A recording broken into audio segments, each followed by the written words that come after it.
मुल्क भर के जो इलेक्ट्रॉनिक मीडिया के दोस्त कैमरा काउंसिल ऑफ कंप्लेंट के फैसलों को देख रहे थे और वो देख रहे थे कि जिनकी तनख्वाहें 2 माह तक अदा नहीं की जाती। फैसला तो ये था, लॉ ये बना था कि जो टीवी चैनल 2 माह तक तनख्वाह अदा नहीं करेगा उसके सरकारी इश्तिहारात बंद कर दिए जाएंगे। लेकिन अब 2 माह गुजरने के बाद जब कंप्लेंट की जाती है तो उसकी प्रोसीडिंग में 3-3, 4-4, 5-5 माह लग जाते हैं। तो इसका मतलब ये है कि वो कानून जो बना था उसका बेनिफिट अब वर्कर को नहीं मिल रहा। तो इस्लामाबाद हाई कोर्ट ने डायरेक्शन दी है कि भाई अगर इसको देखें कि क्या सुकम है इस लॉ में, अगर वर्कर को, मीडिया इंडस्ट्री के वर्कर को, इलेक्ट्रॉनिक मीडिया के दोस्तों को जो अगर इंसाफ बर वक्त नहीं मिलता तो उसकी वजूहात क्या है।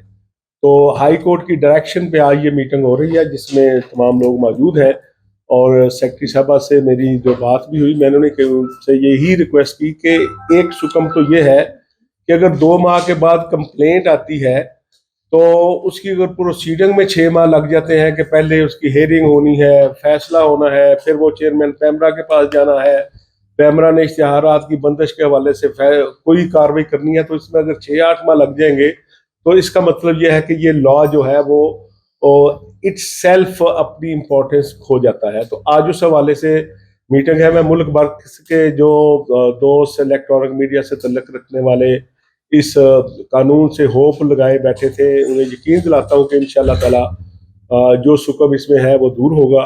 मैं दरख्वास्त करूँगा सेक्रेटरी साहबा से कि वो ज़रा चंद कलमात कह के। जी अस्सलाम वालेकुम जी, हम इधर गैदर सारे इसीलिए हुए हैं ताकि हम बेसिकली एज ए टीम काम करें। और अगर ये जो कानून बना हुआ है पैमरा का, उसमें अगर किसी को कोई ग्रीवेंसेस हैं तो हम मिल बैठ के आमने सामने शेयर करें वो ग्रीवेंसेस, ताकि अगर वो एड्रेस की जा सकती हैं तो हम इसी तरीके से करें जो ऑलरेडी हमारे पास मौजूद है। नहीं तो आप बताएं तो हम उधर we are open to amendments and changes. मदद साहब 2 मिनट।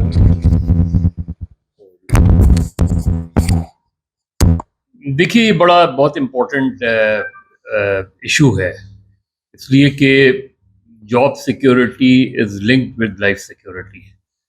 और अगर किसी की जॉब एट स्टेक है, उसको सैलरी नहीं मिलती, उसको ड्यूज़ नहीं मिलते, तो उसके अंदर वो मोटिवेशन नहीं आती, उसके अंदर उसका जो घर का क्राइसिस है वो उसके प्रोफेशनल क्राइसिस पर हावी आ जाता है उस पर। और फिर ये कि salary is a right not a privilege. तो अगर मुझे सैलरी ही वक्त पे नहीं मिल रही तो आप मुझसे कैसे एक्सपेक्ट कर सकते हैं कि मैं परफॉर्म सही तरह करूँ। और गो के law is very clear on it, even general law is very clear on it कि 90 डेज़ के बाद एक आदमी को परमानेंट जो है वो कानून इजाज़त देता है कि उसको परमानेंट किया जाए। लेकिन हमारी अनफॉर्चुनेटली वेदर इट्स प्रिंट और इलेक्ट्रॉनिक मीडिया, इसमें सबसे बड़ा क्राइसिस ही यही है।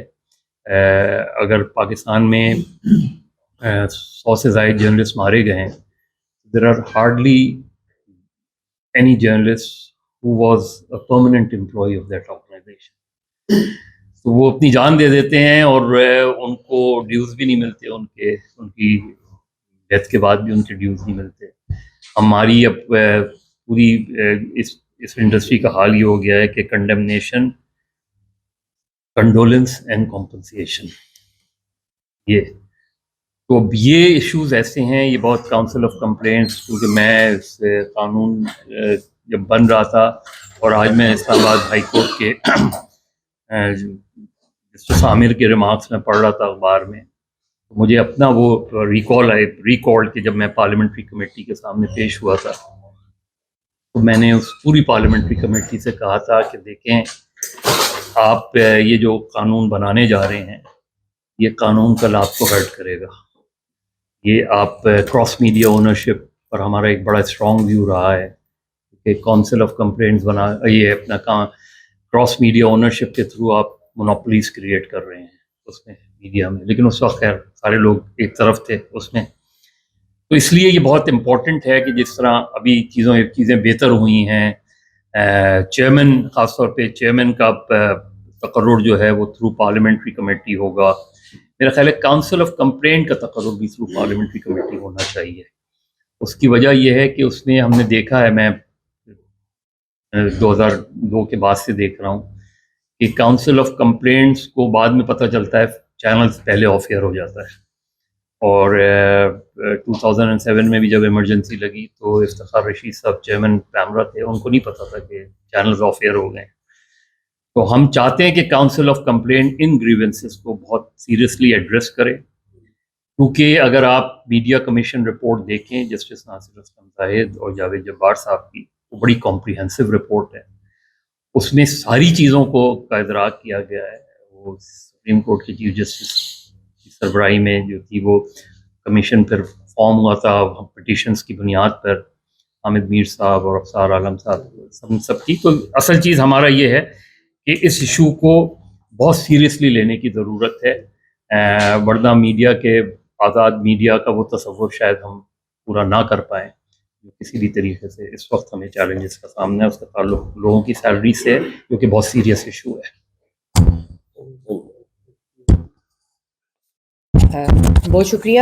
میرا خیال ہے کہ اس سے پہلے کہ میٹنگ میں کافی دیر ہو رہی ہے، سب دوست انتظار کریں، لیکن میں اتنا مختصراً ضرور کہنا چاہوں گی کہ جب یہ امینڈمنٹس ہم نے جب یہ ہو رہی تھیں تو اس وقت بھی اسی طرح سے سب ساتھ جوڑ کے بیٹھے تھے، اور اسی طرح سے ہم نے اپنے جو ان پٹس ہیں وہ دیے تھے، اور ان میں سے موسٹلی جو ہیں وہ ایڈریس بھی ہوئے تھے.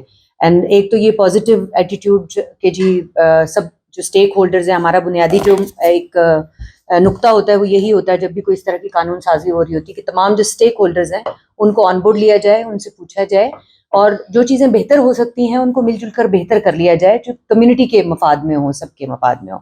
تو میرا خیال ہے کہ آئی ہوپ کہ یہ جو ہماری سیٹنگز ہیں یہ بارآور ثابت ہوں گی، اور وہ گریونسز جس کا ذکر ابھی افضل بٹ صاحب نے مظہر صاحب نے کیا ہے اور ہماری کمیونٹی وقتاً فوقتاً کرتی رہتی ہے، کیونکہ اس کو ایک روشنی کی کرن سمجھا تھا اس وقت تمام صحافیوں نے، جن کو یہ احساس ہو گیا تھا کہ بھائی اب ایٹ لیسٹ اتنا ہوگا کہ اگر 1 مہینہ کوئی تنخواہ نہیں دیتا، 2 مہینے کوئی تنخواہ نہیں دیتا، 2 مہینے کے بعد ایٹ لیسٹ اس کو کوئی پوچھے گا تو صحیح. اس سے پہلے تو آپ کو پتہ ہے کہ کوئی پوچھنے والا تھا ہی نہیں.